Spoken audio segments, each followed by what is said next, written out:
Formula आता है कि नहीं आता है?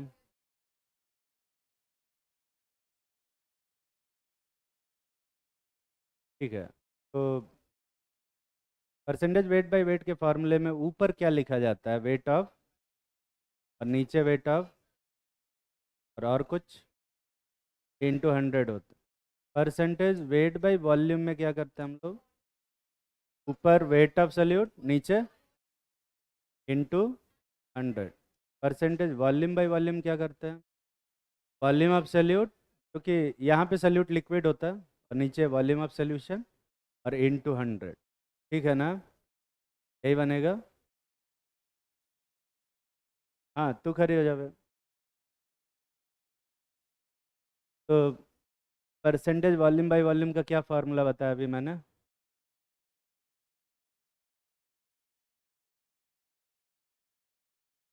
नहीं बताया मैंने? अभी जस्ट बताया, तो सुना नहीं तूने? 10 मिनट से। बैठ जाओ। इसके बाद कंसंट्रेशन टर्म आता है मोल फ्रैक्शन। आई होप कि सबको मोल फ्रैक्शन का फार्मूला पता होगा। एक ऐसा करते हैं, एक छोटा सा क्वेश्चन। क्या? देखो,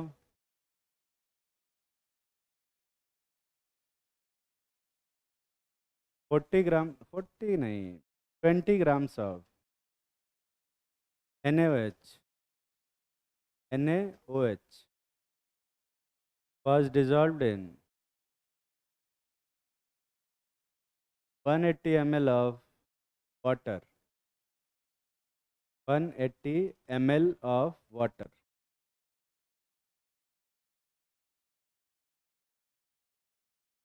Assuming there is no volume change of water, और किस में डिजॉल्व करेंगे? पानी है। 20 ग्राम NaOH को 80 ml पानी में dissolve. Assuming there is no volume change, calculate। Calculate. पहला लिखो परसेंटेज वेट बाय वेट, दूसरा लिखो percentage weight by volume, mole fraction, molality,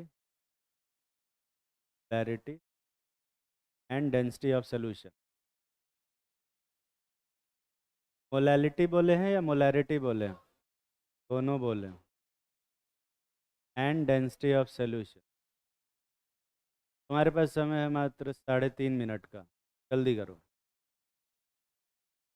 ये कौन सा कैलकुलेशन है? आधा आधा मिनट हर क्वेश्चन। क्या मोलैलिटी बोले हैं कि मोलैरिटी बोले हैं? मोल फ्रैक्शन अगर कुछ नहीं लिखा है तो किसका निकालोगे?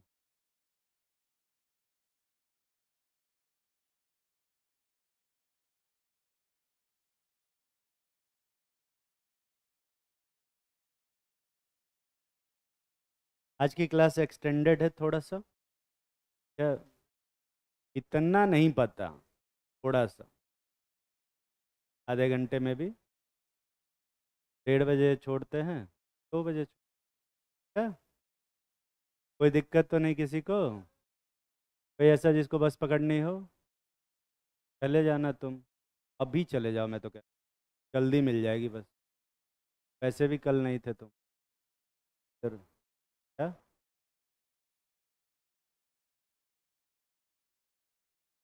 फ्राइडे तो मैंने कहा ना, किसी को रोका नहीं मैंने, चले जा सकते। मुझे थोड़े नमाज पढ़ने, मैं तो यहीं रहूँगा।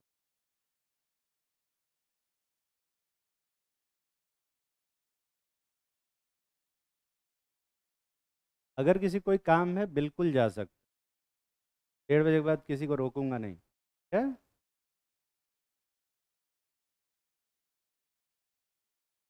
कर लिया होगा।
कितने लोग सारे क्वेश्चन कर लिए?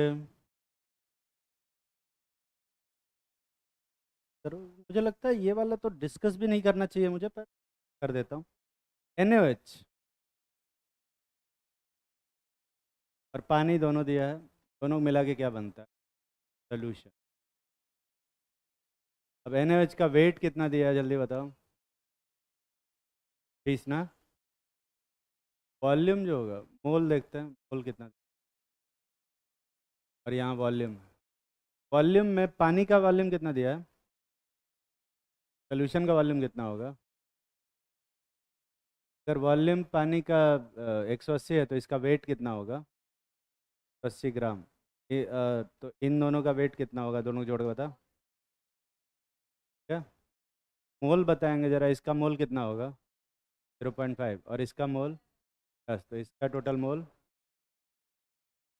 सर आ गया ना? एक बार ये सारे बॉक्स भर गए तो अब दुनिया का कोई भी कंसंट्रेशन टर्म पूछेगा बहुत आराम से बताया जा सकता है। जैसे परसेंटेज वेट बाय वेट, ऊपर क्या लिखते हैं? वेट ऑफ सल्यूट कौन है इसमें, NaOH या H2O? कितना वेट है सोल्यूशन का? वेट 200 इंटू कितना, कितना आ रहा है? 10%। परसेंटेज वेट बाय वॉल्यूम जो आएगा, तो ऊपर क्या लिखोगे? 20, नीचे इंटू कितना, यही आएगा। मोल फ्रैक्शन ऑफ NaOH जो आएगा, आएगा मोल्स ऑफ सल्यूट कितना है और टोटल मोल कितना है, ये कितना आएगा? मोलैलिटी कितना आएगा फिर? Moles of solute 0.5 by 180 into कितना, 1000, 25/9 नहीं, पोलैरिटी आएगा।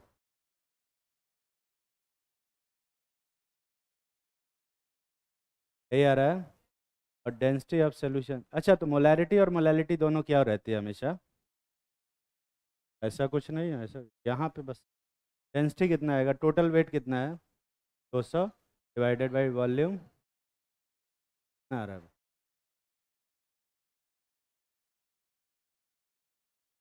यही ना? यही है।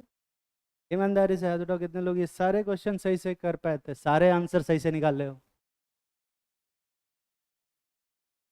और कितने लोग एटलीस्ट एक गलत कर दिए, बाकी पता नहीं क्या किए हैं? ये कठिन था बे। अब अगर मुझे किसी एक कंसंट्रेशन टर्म से दूसरे कंसंट्रेशन टर्म में कन्वर्जन करना हो, लाइक मोल फ्रैक्शन से मोलैलिटी निकालना हो, मोलैलिटी से मोल फ्रैक्शन निकालना हो, कोई भी कंसंट्रेशन टर्म से दूसरा कंसंट्रेशन टर्म निकालना हो, तो क्या वो भी निकाला जा सकता है? देखो एक क्वेश्चन। और ये सारे क्वेश्चन पहली बार करा रहा हूँ क्या मैं? पहले भी करा चुका हूँ,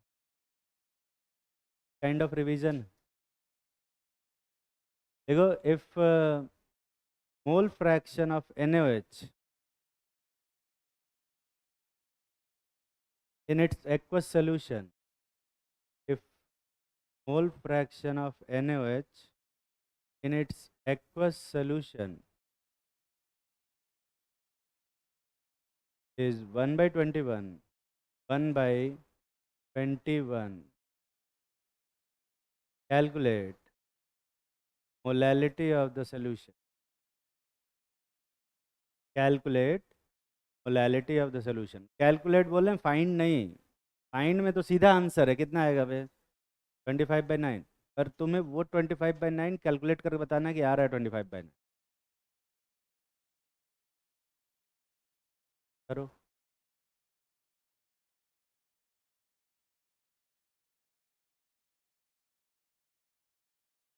स्मॉल m।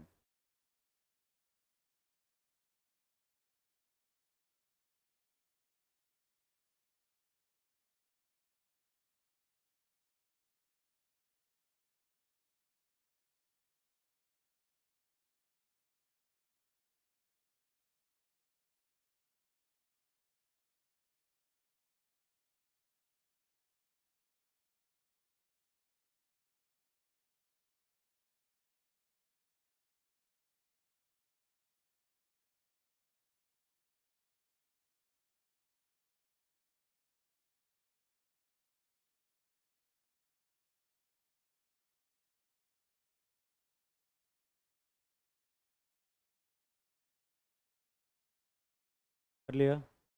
25/9 कितने लोग आंसर निकाल लिए? सामने तो लिखा हुआ है। और ऐसा क्वेश्चन पहले भी करवा चुके हैं मैं।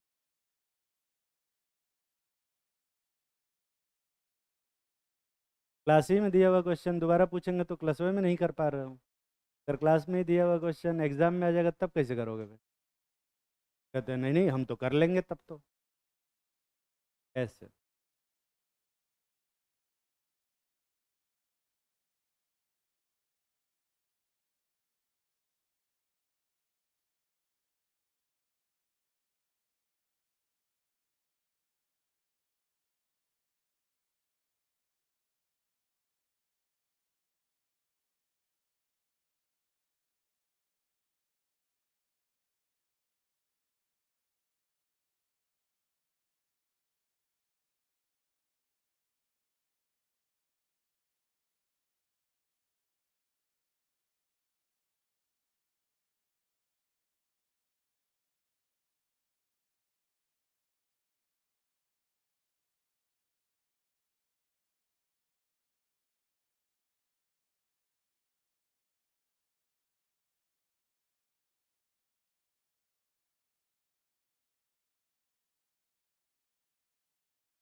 आना दिखा।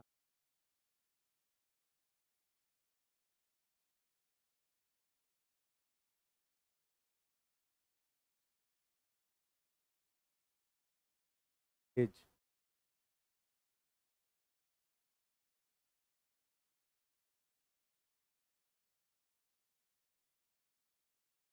नहीं डालना है पे।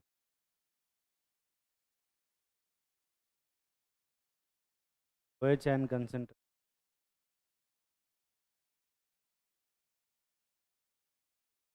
फिर मिला। तेल मिला दी। और कैसे बढ़ाएंगे? फिर मिलाएंगे तो बढ़ जाएगा। गला भी रहेगा 10⁻⁷। कितने लोग 25/9 आंसर निकाल लिए? बताएंगे नहीं इसको। एक बार बता देते दोबारा नहीं बताएंगे। अगर मोल फ्रैक्शन ऑफ NaOH 1/21 है इसका मतलब क्या है भाई? 1 मोल NaOH कितने मोल पानी में है? 20 मोल पानी में।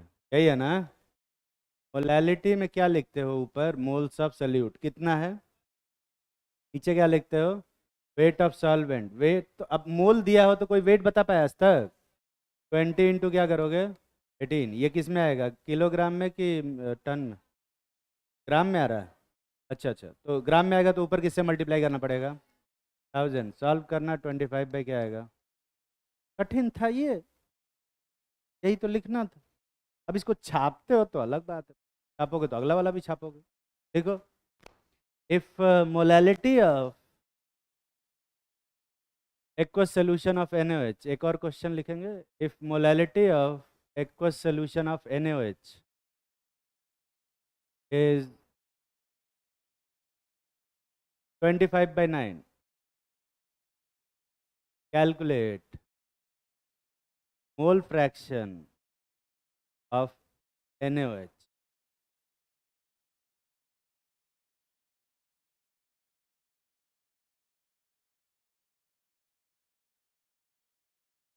ये आंसर तो तुमको जल्दी से निकाल देना चाहिए। हाँ, ये नहीं लिखना है कि from the previous question we can see that molality mole fraction is 1/21। वो नहीं करना। एक्चुअली में 1/21 निकालना है कैलकुलेट करके।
कितने लोग 1/21 आंसर निकाल लिए? कितने लोग चाहते हो कि मैं सॉल्व कर दिखाऊं कैसे आता है वन? ये तो मैं नहीं बता।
कर लिया होगा।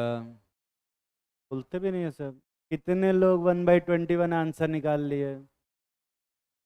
इतने कम लोग कैसे हाथ उठा सकते?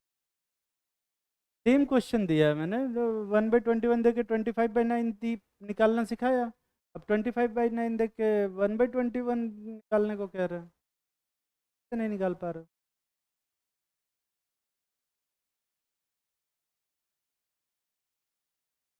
के लिए तो भाई साहब थोड़ा सा मैथ्स आने चाहिए। इतना मैथ्स तो आना ही चाहिए कि भैया सीधा रास्ता बता दिए, एक्स से वाई निकालना बता दिए तो वाई से एक्स निकालना तो आना ही चाहिए।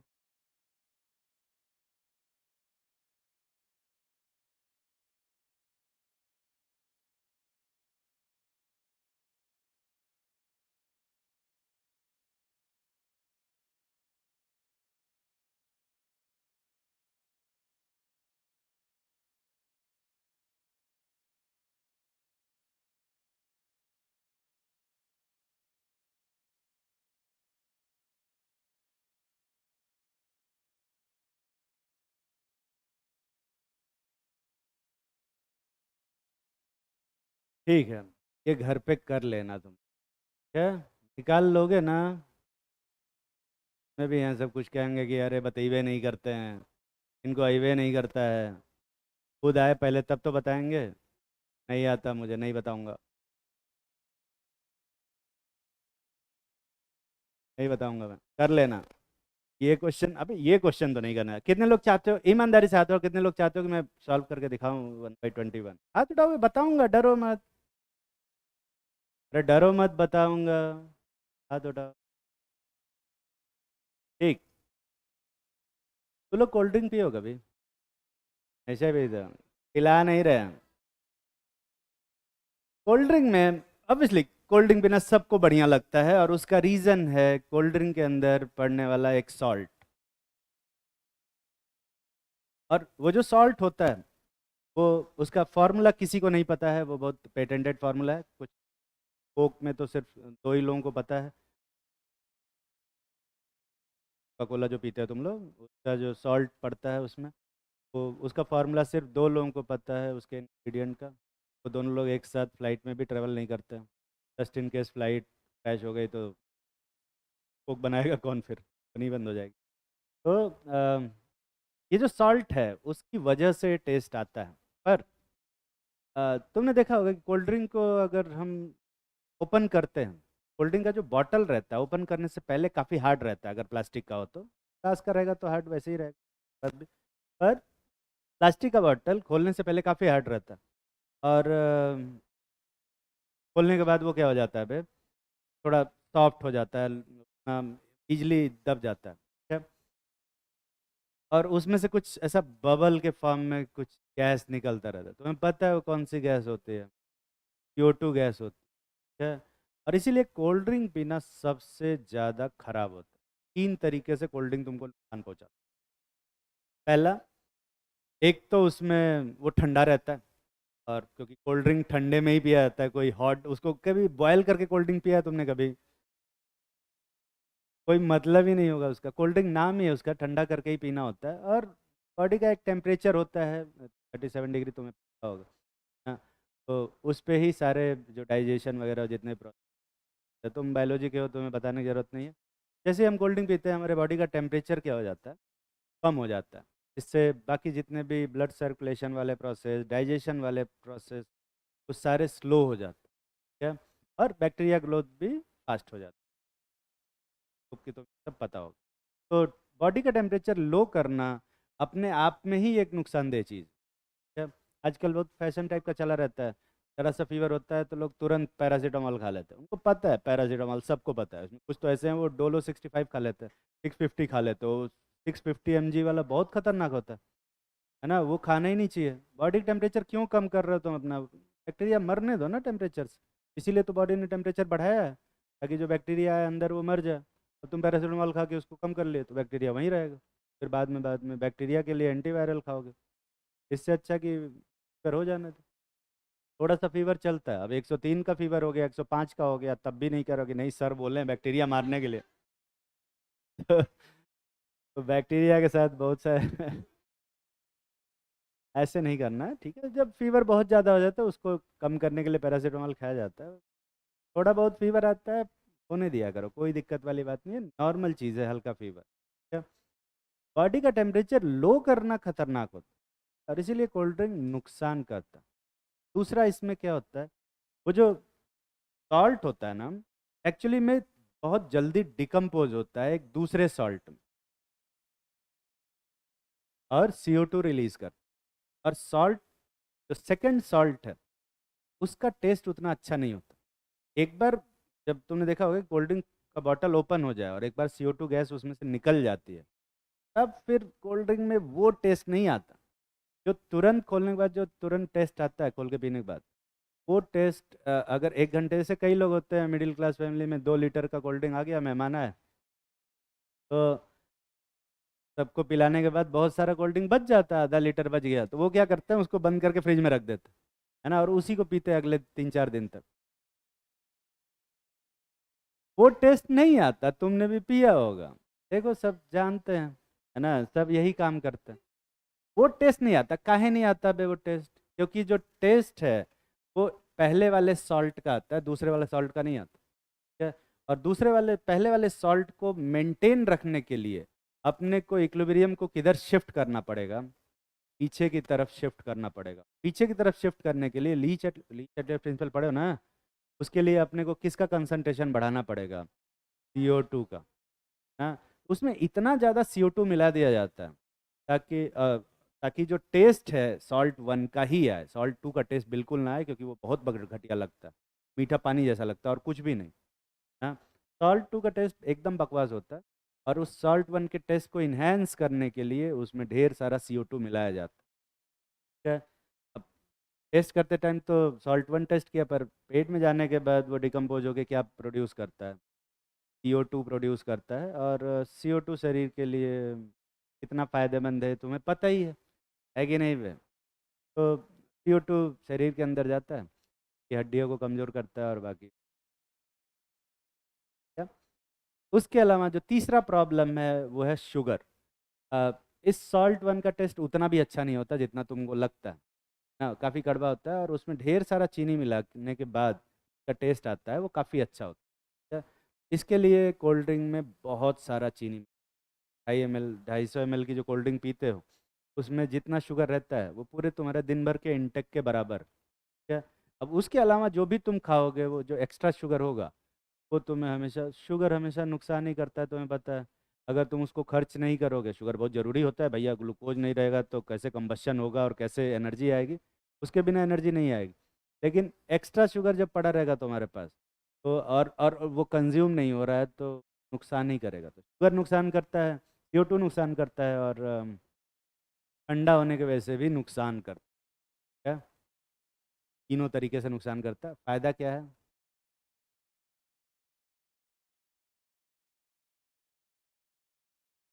ठीक है, sugar free cold drink, sugar free cold drink sugar वाले से भी ज़्यादा खतरनाक होता है। Sugar free cold drink P रहे हैं, पता नहीं कैसे। कुल मिला के बात यह है कि कोल्ड ड्रिंक के अंदर ढेर सारा CO2 डिज़ोल्व किया रहता है, जिसकी वजह से सॉल्ट 1 का टेस्ट। और जैसे ही हम ढक्कन को ओपन करते हैं, अपने को उसमें से CO2 निकलता हुआ दिखता है ना। कंटेनर के अंदर अगर कोई कोल्ड ड्रिंक का बॉटल है और इसमें कोल्ड ड्रिंक भरा हुआ है, यहाँ ऊपर की तरफ क्या रहता है? CO2 रहता है। क्या CO2 रहता है? बहुत हाई प्रेशर का CO2 भरा, जिसकी वजह से CO2 क्या हो जाता है इसके अंदर? डिजॉल्व हो जाता है, और जिसकी वजह से ये इक्विलिब्रियम की इधर शिफ्ट हो जाता है सॉल्ट 1 की तरफ, और हमें अच्छा कोल्ड ड्रिंक पी। ठीक है, पर यहाँ से ढक्कन हटा दे और CO2 उड़ जाए, तो यहाँ से भी CO2 क्या होगा? उड़ेगा, और सॉल्ट के अंदर जो कंपोजिशन होगा सॉल्ट 2 का होगा, और फिर वो हमें अच्छा नहीं लगेगा। ठीक है, अंदर CO2 को डिजॉल्व कराने के लिए ऊपर CO2 को क्या करना पड़ेगा? ज़्यादा मिलाना पड़ेगा। ठीक है, मालूम है ना बे? ऊपर से प्रेशर बढ़ाएंगे तो CO2 की सॉल्युबिलिटी इनसाइड द सोल्यूशन क्या होगी?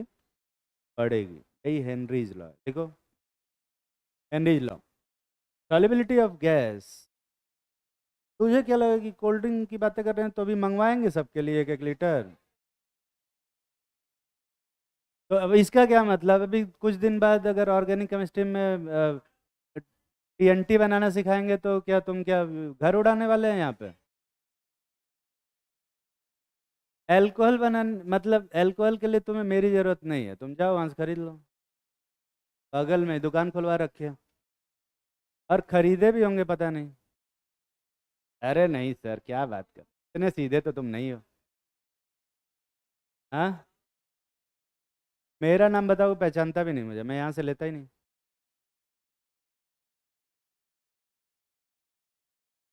मुझे नहीं पहचान।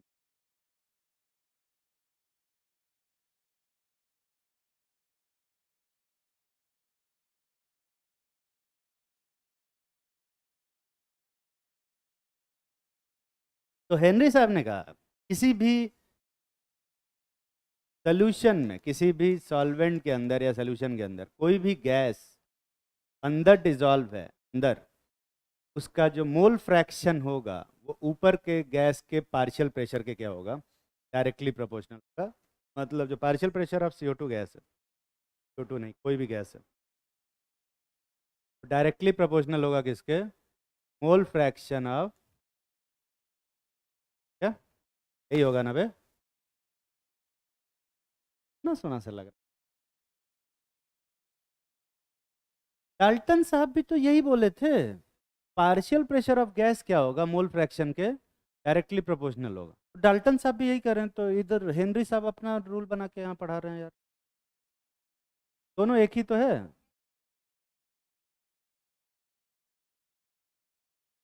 Dalton's law of partial pressure और हेनरीज लॉ में क्या डिफरेंस? डाल्टन साहब ने कहा, कोई गैस है ना किसी कंटेनर, अगर ढेर सारी 2-3 तरह की गैस है, और इसके अंदर मान लें कि ए गैस है, इस गैस का जो पार्शियल प्रेशर होगा वो डायरेक्टली प्रोपोर्शनल होगा इस गैस के मोल फ्रैक्शन, इसी कंटेनर में। हेनरी साहब ने कहा कि इस गैस का जो मोल फ्रैक्शन इधर होगा, अंदर जो गैस का मोल फ्रैक्शन होगा, वो बाहर के मोल फ्रैक्शन पार्शियल प्रेशर के डायरेक्टली प्रोपोर्शनल। क्या समझ में आ रही है बात? डेफिनेशन पर अंग्रेजी में लिखवा है। क्या? तो डाल्टन साहब ने कहा कि यहाँ का प्रेशर, ध्यान से सुन बे, इधर सुन नहीं तो फिर कंफ्यूजन रह जाएगा। डाल्टन साहब ने कहा था कि यहाँ पे जो पार्शियल प्रेशर होगा वो यहीं के मोल फ्रैक्शन के डायरेक्टली प्रोपोर्शनल होगा। ठीक है, हेनरी साहब ने कहा जो यहाँ का मोल फ्रैक्शन होगा, लिक्विड के अंदर जो मोल फ्रैक्शन होगा वो लिक्विड के बाहर के पार्शियल प्रेशर के डायरेक्टली प्रोपोर्शनल। समझ में आ रहा है? मतलब ऊपर से प्रेशर बढ़ाएंगे तो ये गैस क्या होगी? ज़्यादा डिजॉल्व होगी। तकलीफ में हो? देखो, ऑब्वियसली यहाँ से एक प्रोपोर्शनैलिटी साइन हटाएंगे, पार्शियल प्रेशर ऑफ जो गैस होगा आएगा सम के मोल फ्रैक्शन ऑफ, यहाँ पे के एच क्या है वे? एक कांस्टेंट है जिसको हम हेनरीज कांस्टेंट बोलते हैं। क्या?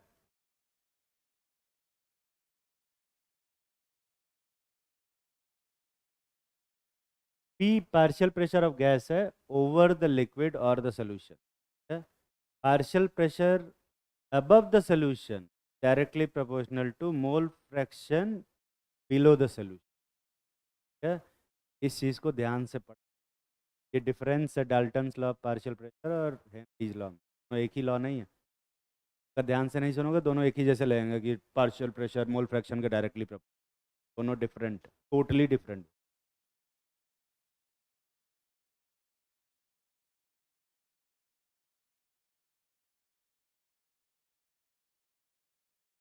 एक छोटा सा क्वेश्चन। अच्छा छाप रहे हो, जल्दी छाप।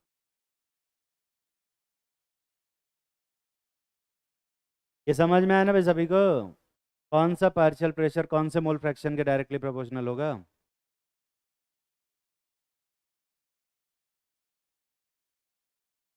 ये मिटा दो।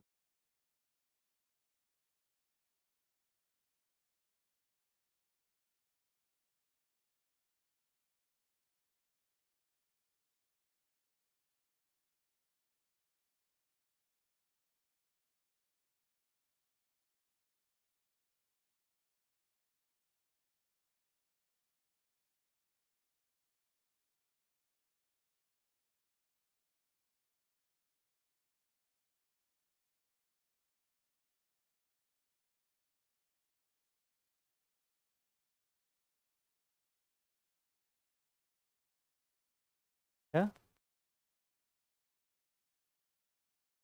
बताएंगे? अभी बताएंगे। क्या?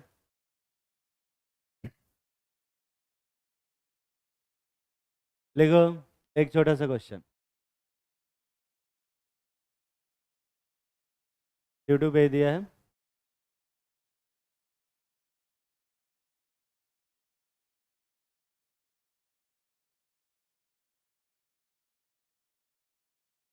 क्या पूछे? Calculate molality of CO2 gas in water container open to atmosphere.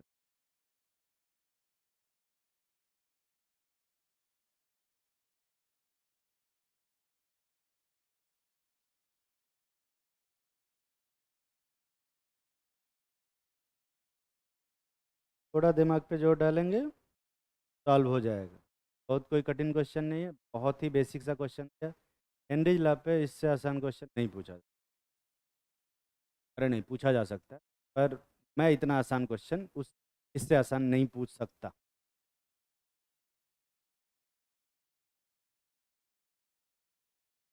इससे आसान, इससे आसान होगा कि मोलालिटी के यहाँ पे मोल फ्रैक्शन पूछ ले।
कितने लोग कुछ ना कुछ आंसर निकाल लिए?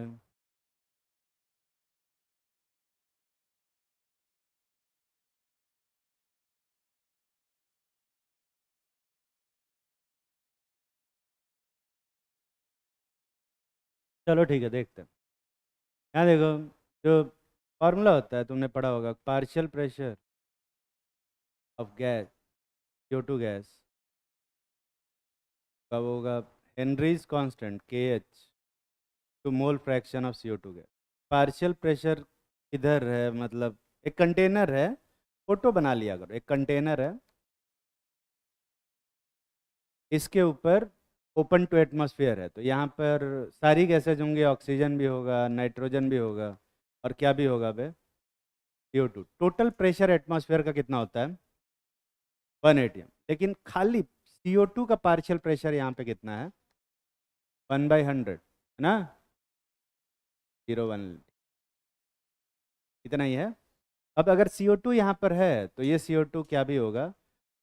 इस पानी के अंदर डिजॉल्व भी होगा। और अगर CO2 डिजॉल्व हो रहा है तो उस CO2 का जो मोल फ्रैक्शन होगा इनसाइड द सोल्यूशन, वो किसके डायरेक्टली प्रोपोर्शनल होगा? पार्शियल प्रेशर ऑफ CO2 के। पार्शियल प्रेशर ऑफ CO2 कितना दिया है? 0.01 atm, है ना? KH की वैल्यू कितना दिया है? 5/3 टू 10⁻³ atm। दिख रहा है ना? तो 1.56 को 5/3 क्यों लिख दिया मैंने? उतना ही होता है। हाँ, और ये आएगा मोल फ्रैक्शन ऑफ CO2। यही आ रहा है? ATM से ATM कैंसिल हो जा रहा है क्या? तो जो मोल फ्रैक्शन ऑफ CO2 गैस आएगा सर, 3/5 इंटू 10⁻³ इंटू 10⁻⁻1। यही आ रहा है? -2। ये आएगा 3 बाई, ये कितना आ रहा है भाई?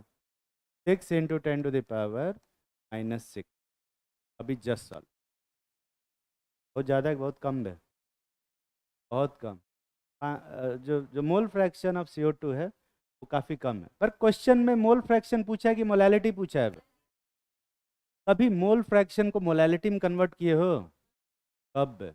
अभी करवाया, अभी करवाया, इससे पहले भी करवा चुके। ऐसा करो, अगर ये मोल फ्रैक्शन है, क्या मोलैलिटी होगी उसका एक्सप्रेशन। कितने लोग यहाँ तक सही से कर लिए थे? मोलैलिटी भी निकाल लिए?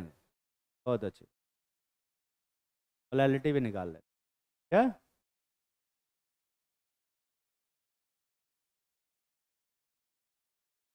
एक और ऐसा देंगे तो कर लोगे? अरे बोल, छापने में लगे पड़े हैं, जल्दी छापो इससे पहले कि मिटा दे।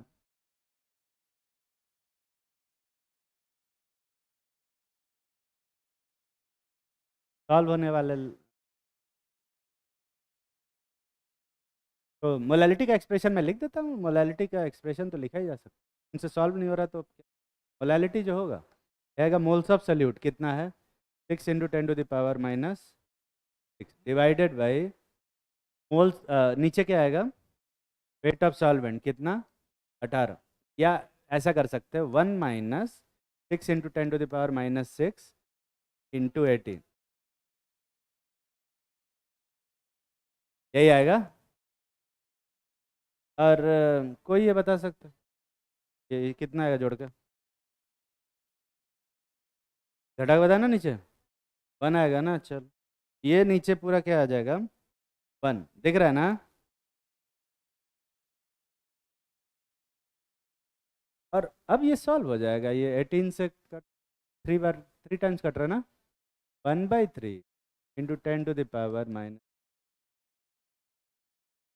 उतना कठिन भी नहीं था।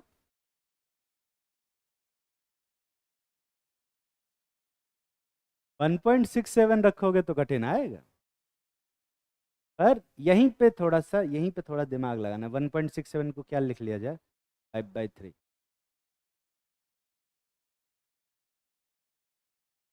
कितने लोग ये आंसर अपने मन से निकाल पाए थे? खाली एक्सप्रेशन, एक्सप्रेशन के बाद ही तो तेरे आंसर गलत होते हैं। एक्सप्रेशन तक तो तू सही लिखती है, उसके बाद ही तो आंसर गलत होता है। हाँ, निकाल के देखना कर। एक और ऐसा ही क्वेश्चन देंगे तो कर लोगे?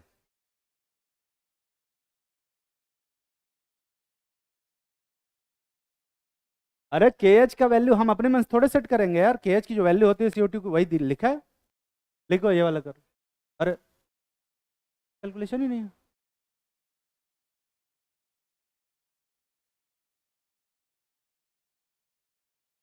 चलो ऐसा करते हैं, एक क्वेश्चन में देता हूँ कुछ।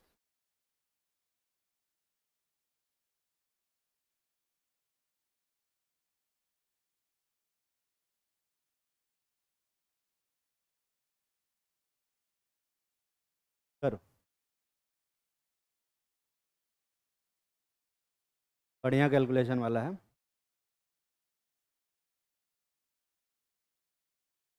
अरे करना।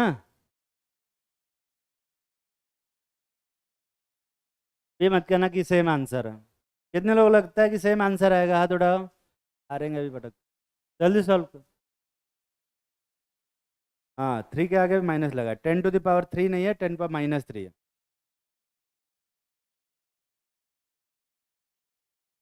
जब अगर 10⁻³ वाला निकाल लोगे, 10⁻³ वाला भी निकाल लोगे।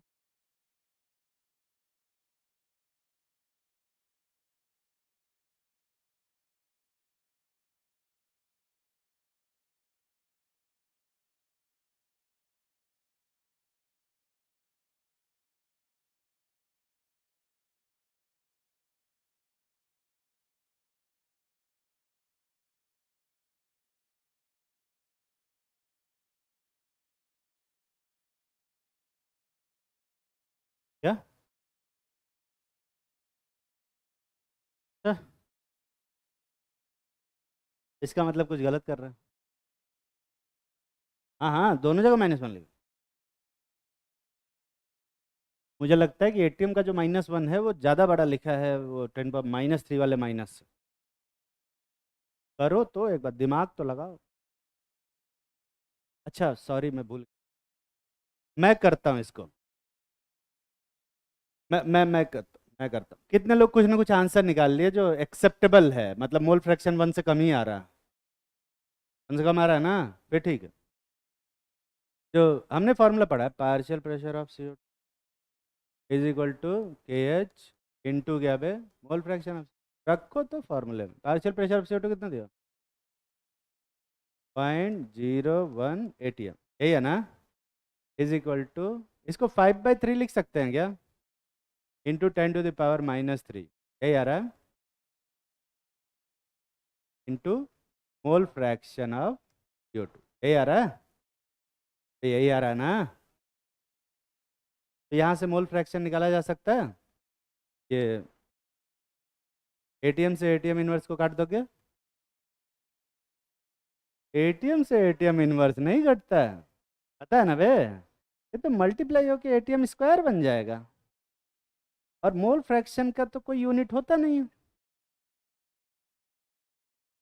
क्या? इसका मतलब ये है कि इस पर्टिकुलर केस में ये फॉर्मूला काम नहीं करेगा। क्या? और ऐसे में हम दूसरा फॉर्मूला यूज करते हैं, पढ़ा रहे हैं। अगर पार्शियल प्रेशर मोल फ्रैक्शन के डायरेक्टली प्रोपोर्शनल है तो मोल फ्रैक्शन भी किसके डायरेक्टली प्रोपोर्शनल होगा? और ऐसे में हम ये वाला फॉर्मूला यूज करते हैं। और इसमें रखना तो जो मोल फ्रैक्शन ऑफ CO2 आएगा वो आएगा KH 5/3 into 10⁻³ ATM inverse into 0.01। और क्या अब ये ATM से ATM इनवर्स कैंसिल हो जाएगा? अरे यहाँ तो ATM से ATM इनवर्स कैंसिल नहीं हो रहा था, यहाँ कैंसिल क्यों हो रहा है? उसका उसका मेरे पास कोई मतलब, ऐसा बेवकूफ़ी वाला सवाल प्लीज मत पूछना। कॉमन सेंस है, आई होप कि समझ में आ रहा होगा सबको। कितने लोगों को नहीं समझ में आ रहा कि अरे सर क्या मजाक कर रहा हो, यहाँ नहीं कैंसिल हुआ तो वहाँ कैसे कैंसिल हो जाएगा? हाथ उठाओ, बताएंगे। डर के मारे भी हाथ नहीं उठाते हैं सर। तो मोल फ्रैक्शन ऑफ CO2 कितना आएगा? 5/3 इंटू 10⁻⁻5। ऑब्वियसली ये एक बहुत कम नंबर है। इससे मोलैलिटी निकाला जा सकता है। हल? क्या? हाँ, फॉर्मूला थोड़ा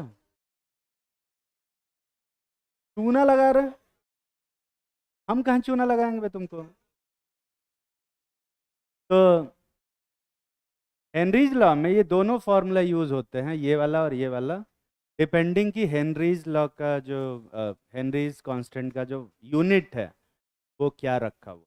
ठीक है, तो तुम यूनिट के साथ जब भी हेनरीज लॉ का क्वेश्चन हो हमेशा यूनिट के साथ क्वेश्चन को अटेम्प्ट करना। ठीक है, ऐसे ही नहीं।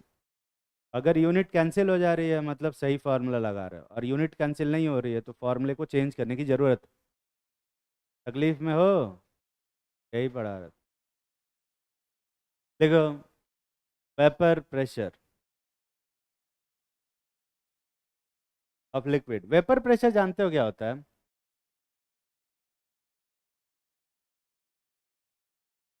लिक्विड के सरफेस के ऊपर जैसे क्या होता है ना, देख ध्यान से, अगर ये कंटेनर है और इसमें लिक्विड भरा हुआ, गंदा लिक्विड है,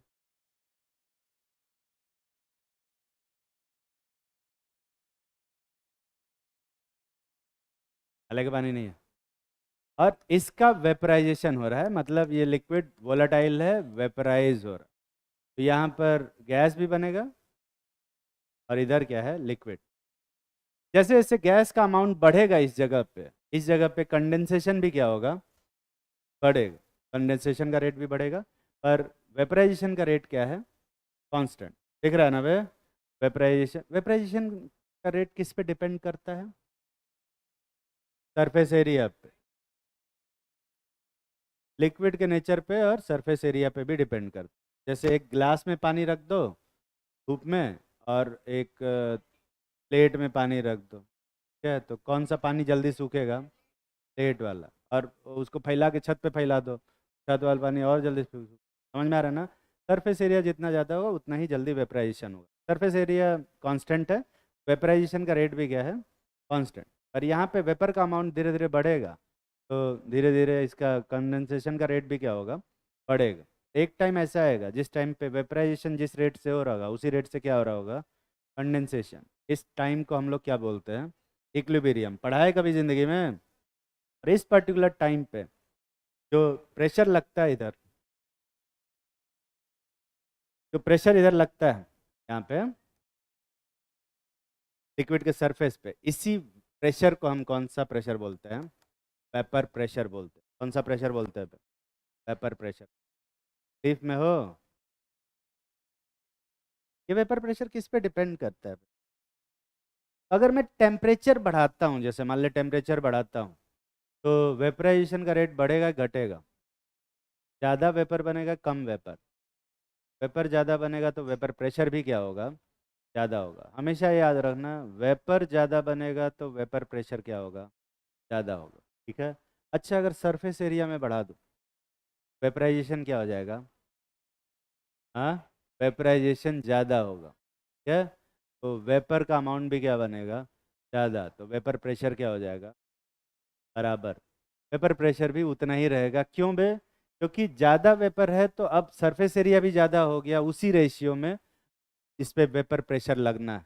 क्या, तो वेपर का अमाउंट बढ़ा है जिस रेशियो में, उसी अमाउंट में सरफेस एरिया बढ़ गया तो वेपर प्रेशर भी सेम उतना ही रहेगा। सरफेस एरिया पे वेपर प्रेशर डिपेंड नहीं करता, और वेपराइजेशन डिपेंड करता है। ऐसा क्यों बे? रेट ऑफ कंडेंसेशन भी किस पे डिपेंड करता है, सरफेस एरिया पे डिपेंड करता है। अगर सरफेस एरिया बढ़ाएंगे, ना सिर्फ वेपराइजेशन का रेट बढ़ेगा, कंडेंसेशन का भी रेट बढ़ेगा, और इसीलिए ओवरऑल इक्विलिब्रियम वहीं अचीव होगी जहाँ पे पहले हो रही है। अच्छा अगर इसमें दो लिक्विड भर देते हैं, एक में पानी भर देते हैं और एक में अल्कोहल, किसका वेपर प्रेशर ज़्यादा हो?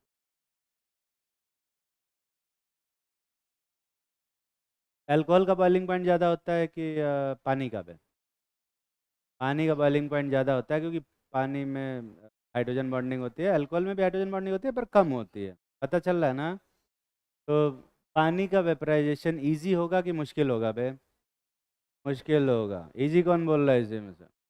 पानी का वेपराइजेशन मुश्किल होगा, अल्कोहल के रिस्पेक्ट में। इजी मुश्किल तो ये सब रिस्पेक्टिव चीज़ें हैं। तो किसका वेपर जल्दी जल्दी बनेगा, अल्कोहल का। तो किसका वेपर ज़्यादा बनेगा, अल्कोहल का। तो किसका वेपर प्रेशर ज़्यादा होगा, अल्कोहल का। तो अगर जो सब्सटेंस जल्दी से वेपराइज हो रहा है तो उसका वेपर भी क्या बनेगा, ज़्यादा, और वेपर प्रेशर भी क्या होगा, ज़्यादा। मान ले दो लिक्विड हैं, दोनों का बॉइलिंग पॉइंट अलग अलग है, एक का बॉइलिंग पॉइंट है 150 और एक का बॉइलिंग पॉइंट है 200। किसको वेपराइज करना मुश्किल है, 200 वाले को या 150 वाले को? 200 वाले को वेपराइज करना मुश्किल है, तो किसके वेपर ज़्यादा बनेंगे? 150 वाले को। किसका वेपर प्रेशर ज़्यादा होगा? मतलब बॉइलिंग पॉइंट घटेगा तो वेपर प्रेशर क्या होगा? बढ़ेगा। समझ में आ रही है बात? लिखो।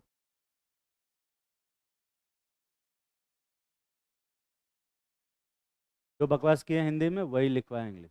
पहले से लिख के लाए हैं ताकि कोई ये ना कहे कि अरे सर क्या बोले सर, रिपीट कर दीजिए, नहीं करेंगे। तो लिखा है वही जल्दी से छाप। पेपर की स्पेलिंग गलत तो नहीं है?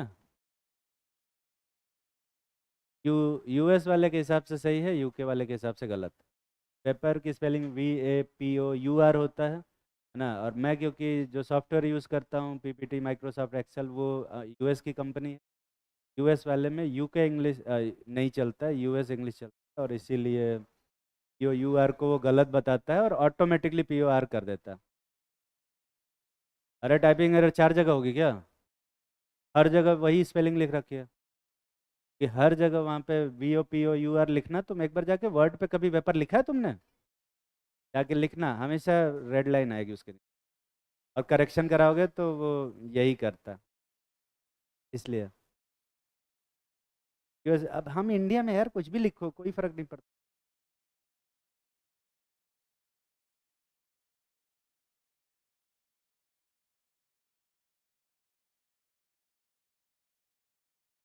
सारा ऑटो करेक्ट कर देता है। बैकग्राउंड में गाली भी देता है कि ज़्यादा यूके इंग्लिश मत झाड़ो।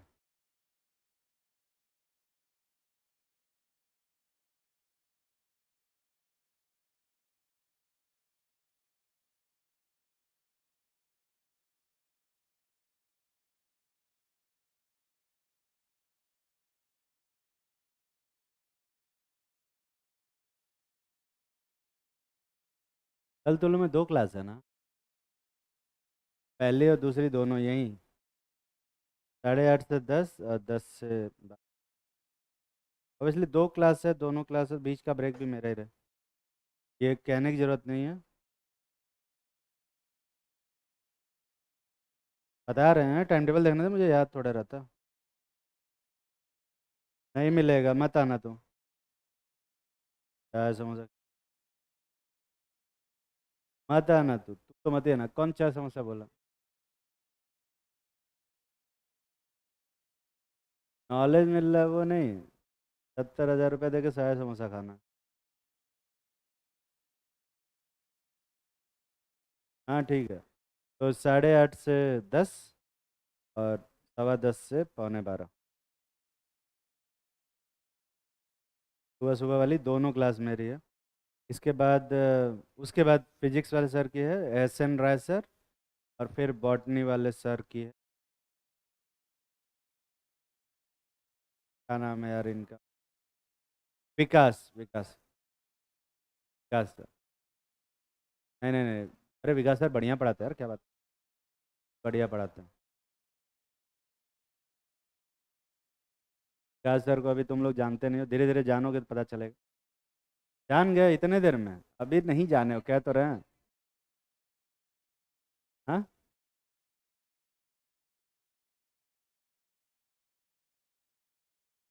नीचे आओ तब बताएंगे।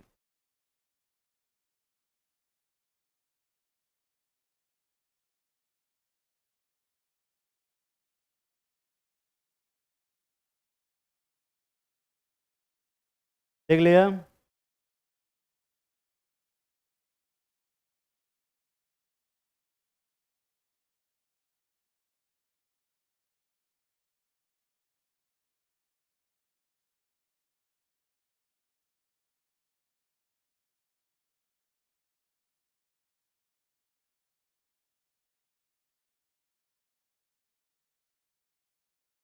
लिखो।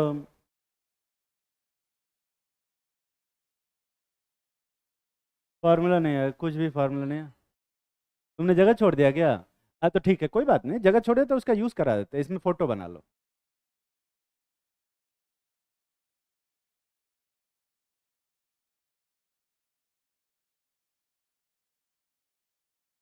ठीक है,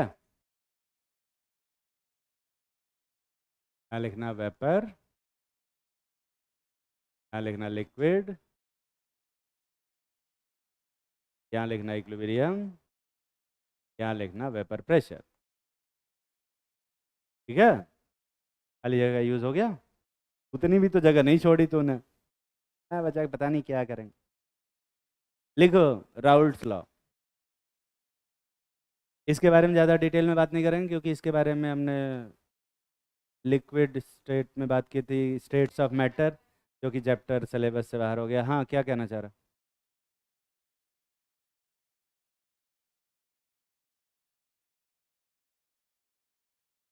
वेपराइजेशन जो होता है वो कभी भी हो सकता है, लाइक किसी भी टेम्परेचर पे हो सकता है। इवेपरेशन बॉइलिंग पॉइंट से ऊपर होता है, शायद उल्टा होता है, उल्टा बोल दिया ना। जो इवेपरेशन होता है वो बॉइलिंग पॉइंट से नीचे भी हो सकता है, पर वेपराइजेशन जो होगा वो बॉइलिंग पॉइंट के ऊपर ही होता है। क्या क्या? हाँ, सरफेस फिनोमेना है, दोनों ही सरफेस फिनोमेना सरफेस एरिया पे डिपेंड करता है। क्या? और ये टॉपिक 9th-10th में पढ़ाया जाता है। क्या? उसमें से एक बल्क फिनोमेना। अरे यार, वो मुझे नहीं आता है, तुम उसमें क्यों उलझाने की कोशिश कर रहे हो? 9th-10th में मैं भूल गया हूँ, 9th-10th में नहीं पढ़ा था ना मैं, 11th-12th का बता। क्या? वो MSc BSc वाले लोग पढ़ा दें, मैं खाली टेक्निकल चीज़ें बताऊँ और कॉन्सेप्चुअल चीज़ें। ऑब्वियसली ये याद करने वाली चीज़ें हैं, वो मैं कैसे बता पाऊँ, हमको खुद ही याद नहीं रहता। राउल्ट्स लॉ, स्पेलिंग देख लेना, राहुल्स लॉ नहीं है, राउल्ट्स, हर जगह।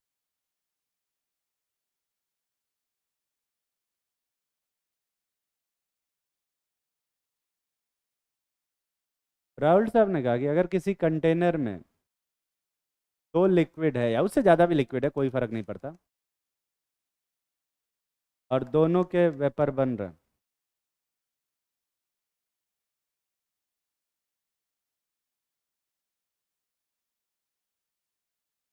बस सर।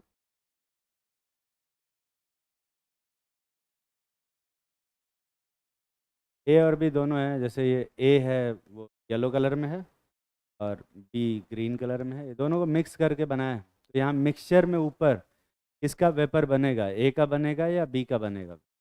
दोनों का बनेगा। राहुल साहब ने कहा कि जो ए का यहाँ पर पार्शियल प्रेशर होगा वो डायरेक्टली प्रोपोर्शनल होगा मोल fraction of a inside the solution. है, इधर का पार्शियल प्रेशर इधर के मोल फ्रैक्शन के डायरेक्टली प्रोपोर्शनल।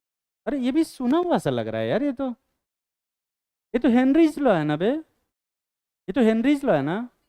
हेनरीज लॉ भी वही कह रहे हैं, ऊपर का पार्शियल प्रेशर नीचे के मोल फ्रैक्शन के बराबर होगा। राउल्ट साहब भी क्या कह रहे हैं, ऊपर का मोल फ्रैक्शन, सॉरी, ऊपर का पार्शियल प्रेशर नीचे के मोल फ्रैक्शन बराबर है। तो हेनरीज लॉ और राउल्ट्स लॉ तो एक ही स्टेटमेंट हुआ ना बे। हेनरीज लॉ गैस के ऊपर अप्लीकेबल होता है। अगर यहाँ पे कोई सॉल्वेंट है लिक्विड और ऊपर कोई गैस है, उस गैस का पार्शियल प्रेशर अंदर के मोल फ्रैक्शन के बराबर होगा। पर राउल्ट्स लॉ किसके ऊपर काम करता है? लिक्विड्स के ऊपर काम करता है और उसके वेपर के ऊपर काम करता है। दोनों का स्टेटमेंट वही है क्योंकि कॉन्सेप्ट सेम है ना।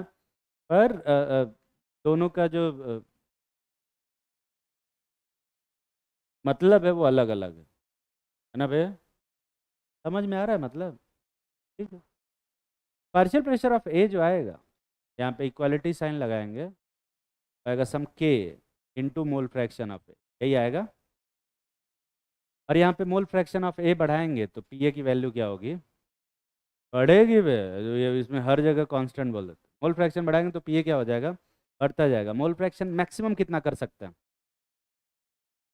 मोल फ्रैक्शन ए मैक्सिमम कब होगा? 1 के बराबर। उस टाइम पे जो पार्शियल प्रेशर ऑफ ए होगा किसके बराबर होगा? ए के बराबर। अब मैं तुम्हें बताऊं, अगर मोल फ्रैक्शन ए होगा, मोल फ्रैक्शन ऑफ ए 1 के बराबर है, इसका मतलब सोल्यूशन में सिर्फ क्या है? सिर्फ ए है ना। बी कौन बोल रहा है? अगर मोल फ्रैक्शन ऑफ ए 1 के बराबर है, मतलब मोल फ्रैक्शन ऑफ बी क्या है? 0। और ऐसी सिचुएशन में सोल्यूशन में वहाँ वहाँ लिक्विड के अंदर सिर्फ क्या रहेगा? ए। और वेपर के अंदर भी सिर्फ क्या रहेगा?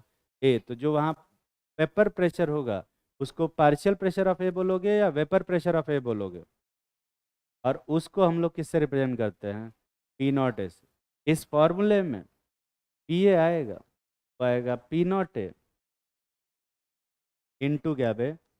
मोल फ्रैक्शन ऑफ। दिखाई दे रहा है? अरे दिख रहा है कि नहीं दिख रहा? सेम ऐसे ही अगर मैं बी के लिए बात करूं कि पार्शियल प्रेशर ऑफ बी जो होगा वो डायरेक्टली प्रोपोर्शनल होगा मोल फ्रैक्शन ऑफ बी के, होगा ना? ये आएगा तो पार्शियल प्रेशर ऑफ बी जो आएगा इक्वल टू आएगा P not B into mole fraction of B. ये भी आएगा, तो यही आएगा ना? अच्छा, जो टोटल प्रेशर होता है वहाँ ऊपर वो कितने बराबर आता है? Partial pressure of A plus partial pressure of B के। पढ़े हो ना? ये कौन सा लॉ है? ये डाल्टन साहब का लॉ है। इसके ऊपर अभी तक कौन सा लॉ पढ़ा रहे थे? Raoult's law. ये डाल्टन लॉ लिख लेना।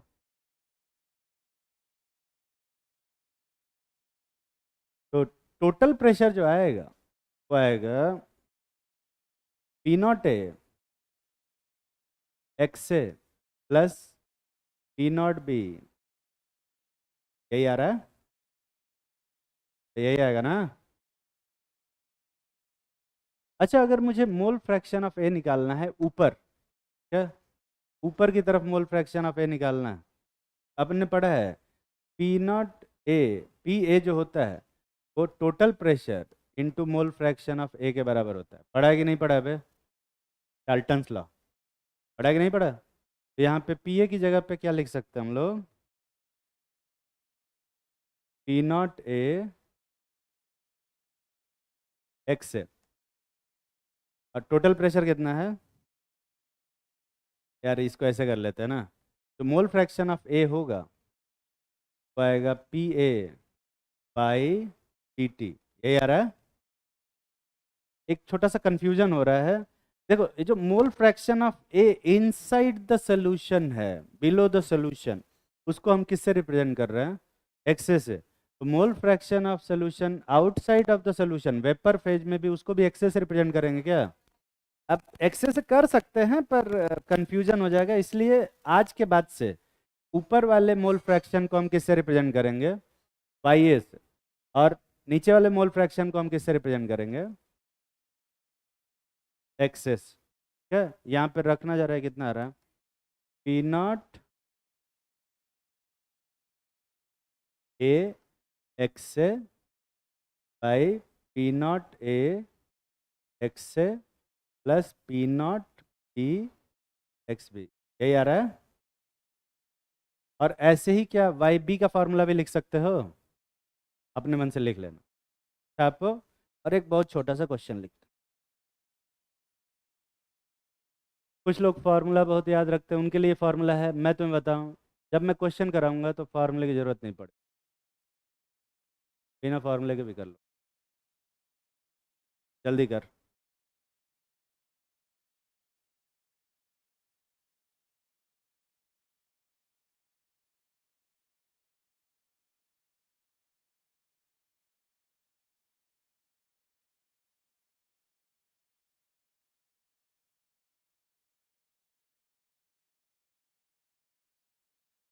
क्या हुआ?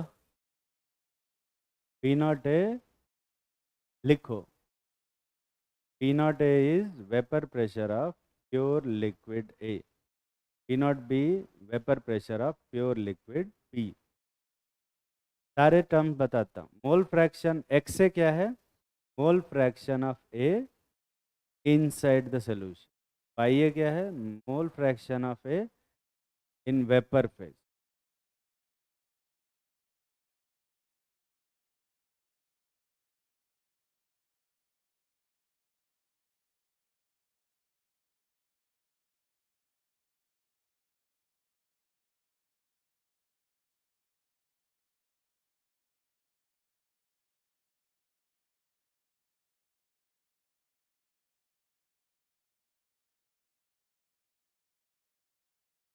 क्या? कहाँ पर वेपर की स्पेलिंग से? किधर है बे? अच्छा वो, हाँ उसमें रेड कलर को मैंने इग्नोर कर दिया होगा। मैंने लिखा होगा वेपर ही, पर वो ऑटो करेक्ट नहीं हुआ। कह रहे ना हम इंडिया में कुछ भी लिख सकते हैं।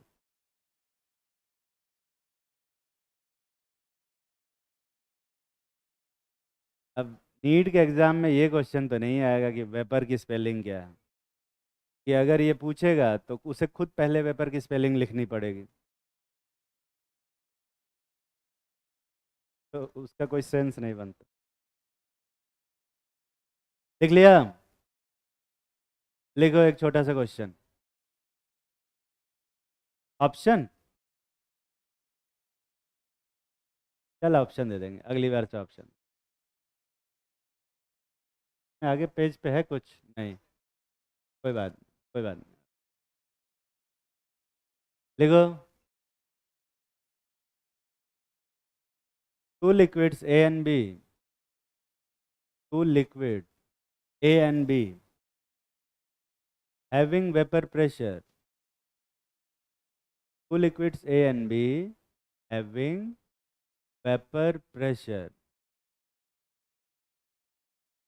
400 millimeter Hg, 400 millimeter Hg and 600 millimeter Hg are mixed in a molar ratio, are mixed in a molar ratio 3 is to 2, 3 is to 2. Calculate, calculate. पहला लिखो।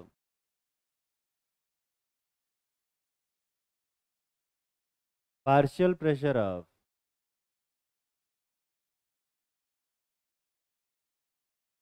partial pressure each component in vapor phase। दूसरा लिखो। Total pressure. तीसरा लिखो। मोल fraction of each component in vapour phase.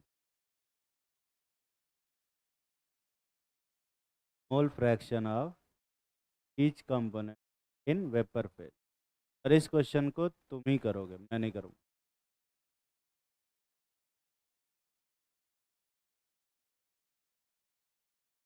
Formula है तुम्हारे पास, तो use करो और आंसर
कितने लोग सारे आंसर निकाल लिए?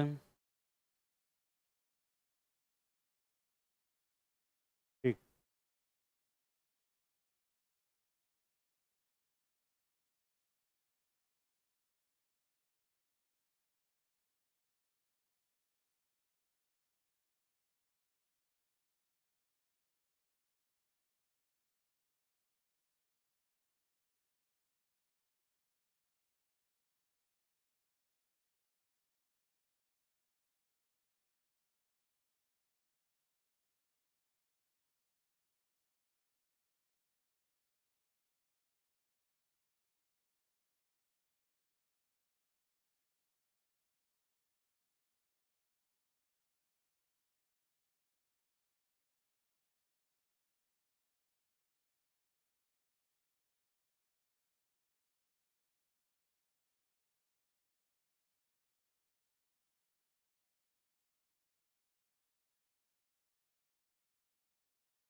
चलो इस क्वेश्चन को मैं करता हूँ। देखो इधर, इसमें क्या करते हैं ना, ऐसा फॉर्मूला वॉर्मूला मैं नहीं लगाता ना, मैं जो लिख रहा हूँ उसको देखो, ए बी और टी लिखना।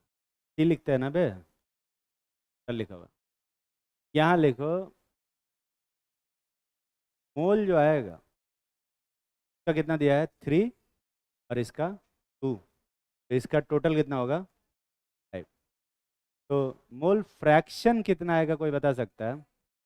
3/5, 2/5, 5/5, तो मतलब क्या यही आ रहा है?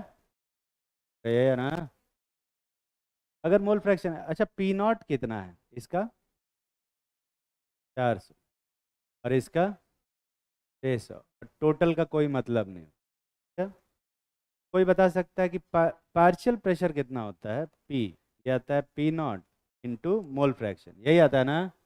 P not into mole fraction जल्दी से कर, कितना आ रहा है? 3/5, 400 इंटू 3/5, यही आ रहा है। और ये कितना आ रहा है? 600 इंटू 2/5, यही आ रहा है। कितना आया जल्दी से बताना? 240। और ये भी कितना आ रहा है? 240। टोटल मोल कितना हो, टोटल प्रेशर कितना होगा? 480, यही आएगा। तो वाई होता है partial pressure by total pressure, यही होता है। ये 240 में डिवाइड करेंगे 480, ये कितना आ रहा है? 1/2। ये भी कितना आएगा? 1/2। ये कितना आएगा? तकलीफ में हो तो जो पार्शियल प्रेशर ऑफ ए आएगा 240 mm। Partial pressure of B कितना आएगा? 240। टोटल प्रेशर 480 और मोल फ्रैक्शन दोनों का 1/2, 1/2, यही आएगा। ये कितने लोग अपने मन से सही कर पाए? बहुत कम लोग। ये समझ में आया ना? जल्दी से इसको छापो और एक जो क्वेश्चन दे रहे हैं उसको करो।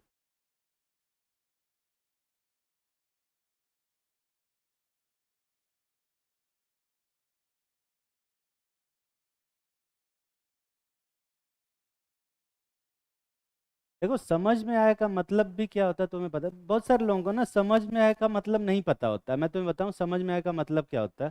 समझ में आया का मतलब ये है कि अगर यही क्वेश्चन दोबारा दूं वो तुमसे सॉल्व हो जाए, इसको बोलते हैं समझ में आया। मिक्स डिनर रेशियो, क्या बोला? मोलर रेशियो बोला था? मिक्स डिनर रेशियो बोला था कि मोलर रेशियो बोला था?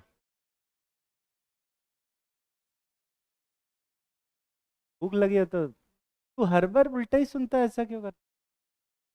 चलिए तो अच्छी बात है कि एग्जामिनेशन हॉल में कोई पेपर क्वेश्चन पढ़ के नहीं सुना रहा है तुझे। सारे क्वेश्चन ही गलत करेगा तो लिखा रहेगा तो गलत नहीं पड़ेगा, पढ़ता तो नहीं ना गलत। कॉन्फिडेंस बोलते मैं ही कंफ्यूज था कि यार मैंने मोलर छोड़ तो नहीं दिया।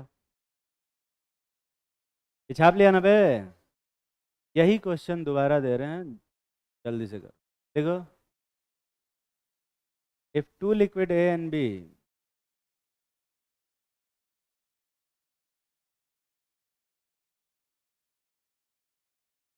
having vapor pressure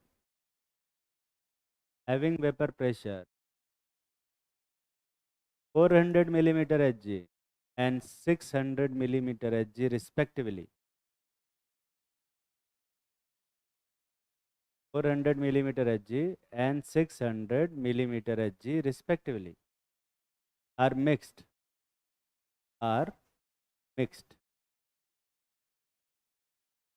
If mole fraction of A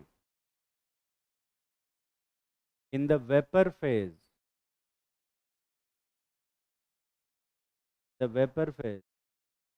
is 1/2,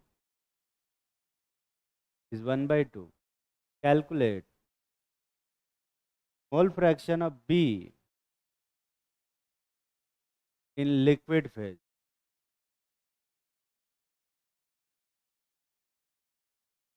मैंने क्या दिया है, मोल फ्रैक्शन ऑफ ए दिया है 1/2 ये दे दिया, और वो 2/5 पूछा, मतलब कैलकुलेट बोला है ना, कैलकुलेट करके 2/5 आंसर ले आओ। आंसर तुम्हें पता है कि नहीं पता है? अच्छा, इसमें कुछ लोग ऐसे होंगे उनको ये भी नहीं पता होगा 2/5 कहाँ लिखा है।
डेढ़ बज गया है, जिसको जाना है वो जा सकता। कर लिया 2/5 कर लिया। कितने लोग 2/5 आंसर निकाल लिए हो? अजीब बात है, ये सामने है और फिर कैसे कह रहे हो कि तुम्हें समझ में आ रहा है? अगर तुम ये नहीं कर पा रहे हो तो कैसे कर पा रहे हो, कैसे नहीं कर पा रहे हो? अगर समझ में आ रहा है तो कैसे नहीं कर पा रहे हो, और नहीं कर पा रहे हो तो कैसे ये कह रहे हो कि समझ में आ रहा है? दोनों कैसे हो सकते? 2/5 कितने लोग निकाल लिया आंसर? की जरूरत नहीं।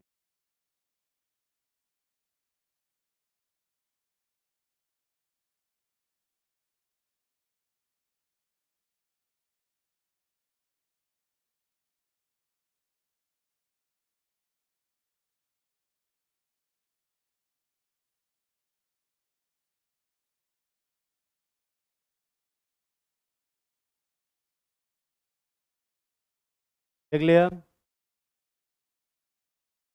2/5 कितने लोग निकाले हुए हैं? देखो, ऐसा कर सकते हैं, इसको करने का दो तरीका।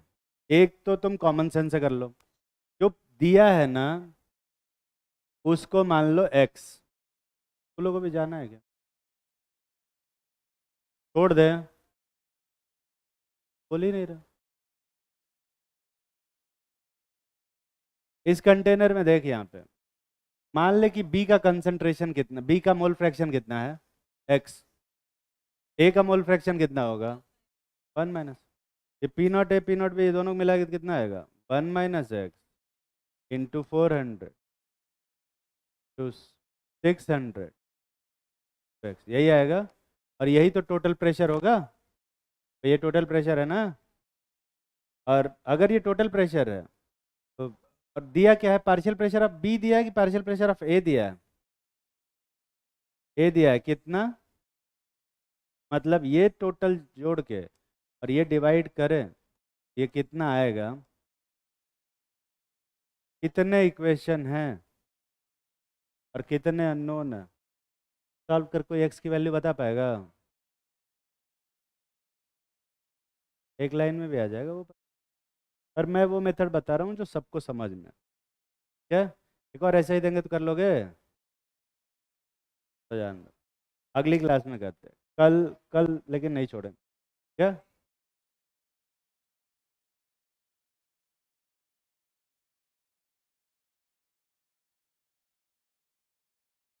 कल कोलिगेटिव प्रॉपर्टीज पढ़ाएंगे।